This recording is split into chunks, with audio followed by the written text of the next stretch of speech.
مثلا معلم جزا میده و این یک بحثی است که بین معلم ها هنوز هم هست. برخی از معلم ها میگن که باید جزا حتما داده شود، حتی زدن اجازه هست از نظر بعضی ها، بعضی میگن که نه نباید زده شود.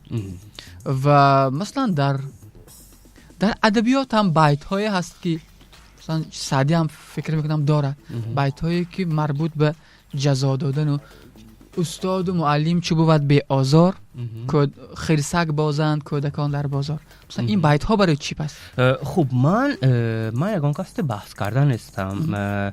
این فکری من است و من طرفدار این طرفی و هستم. همیشه دو طرف تنگه وجود دارد. همیشه دو طرف تنگه وجود دارد و هر دو طرف تنگه هم حقیقتهای خودش دارد.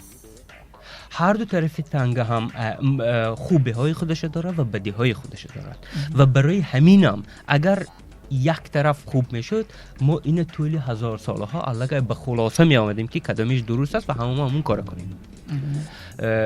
من طرفدار جزا ندادن، یعنی جزا دادن من به معنی گندش نه، مثلا جنگ کردن، زدن، تحقیر کردن، آزار دادن، این واسطه جزا دادن من طرفدار ایناش نیست. نه، وقتی ما میگیم جزا یک چیز عمومی، نه فقط زدن. مثلا جزا میتوند محروم کردن از بازی باشه.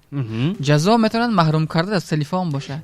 من طرفدار همون جزایی هستم که طرف جزا گیرنده یعنی فرزند من نباید ضرر ببیند، ضرر پسیخولوژی.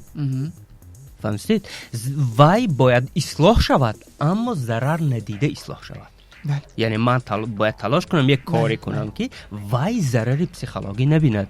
برای آنکه این بسیار مهم، برای آن که ما اگر وای به ضررهای پسیخولوژی هر روز رساندن گیریم، یعنی وای خواهیم نخواهیم همون آدمی نمیشد که ما میخواهیم.